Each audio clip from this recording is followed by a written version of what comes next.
One of my friends in college was a habitual liar, but we never took his words seriously, considering them a joke. After all, they were harmless in nature.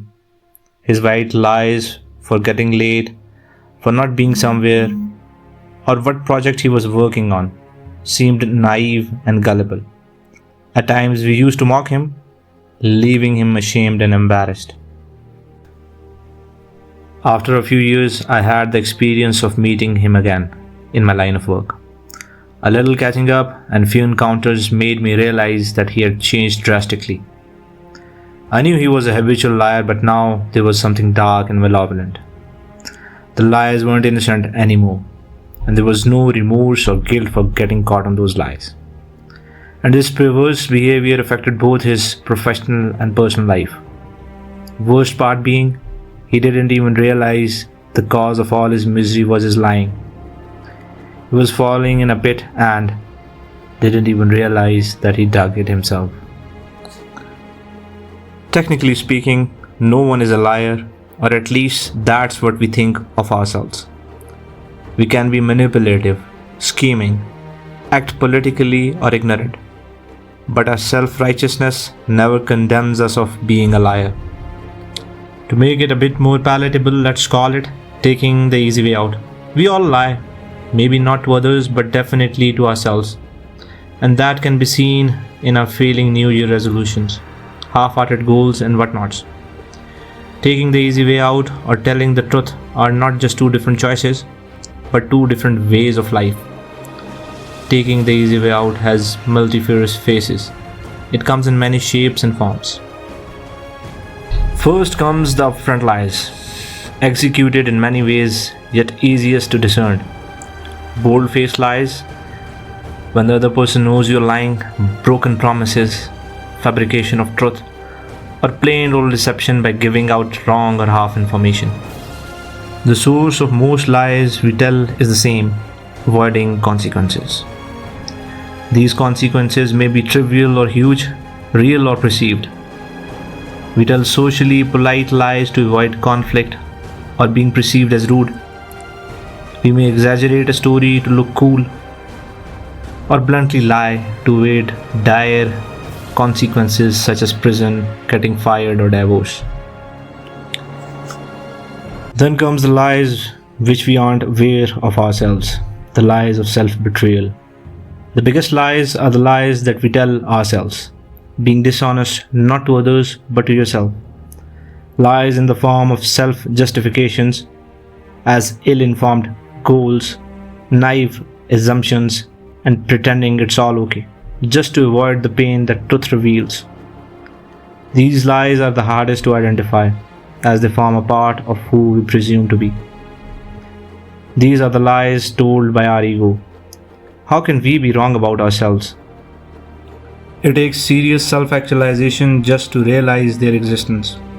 Sometimes silence can be a lie too.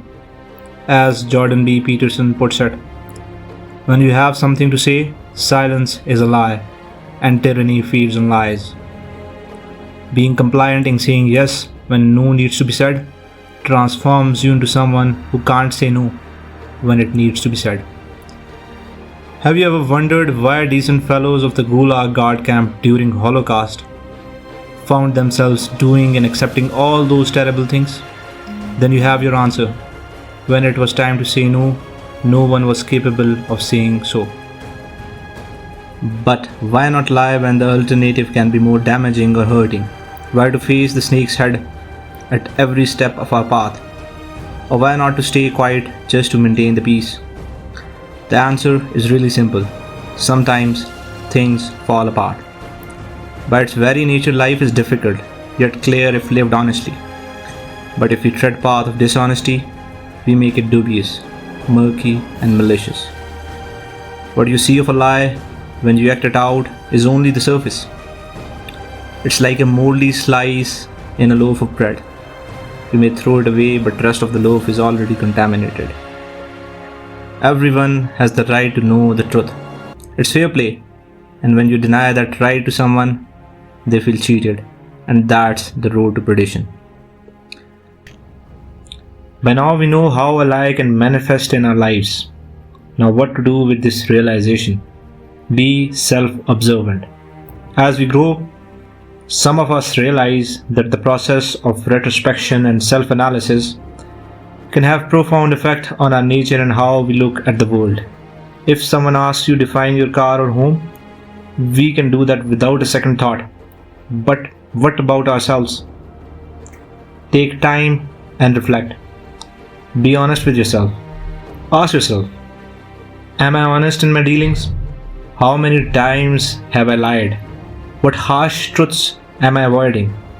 Am I silent when something has to be said? If you're really diligent and authentic in answering these questions, it will open your eyes. Reveal yourself.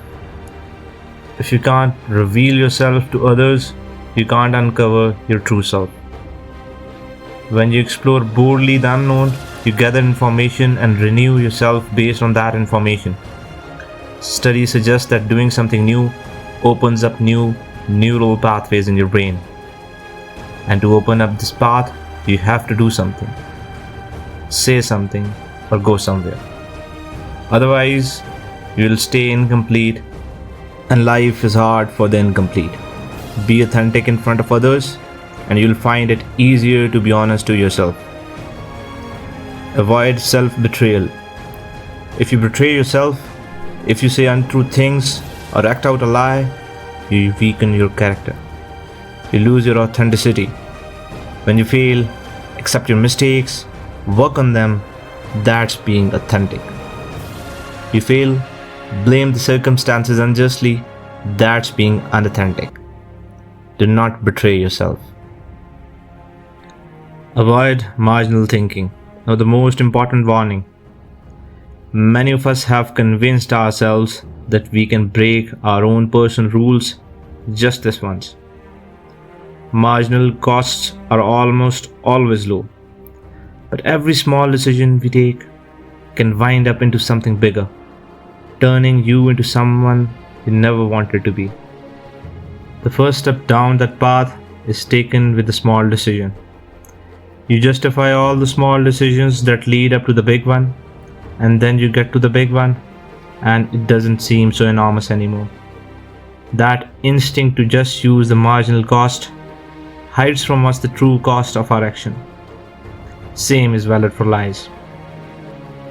The safest road to hell is the gradual one, the gentle slopes, soft underfoot, without sudden turnings, without milestone, without signposts.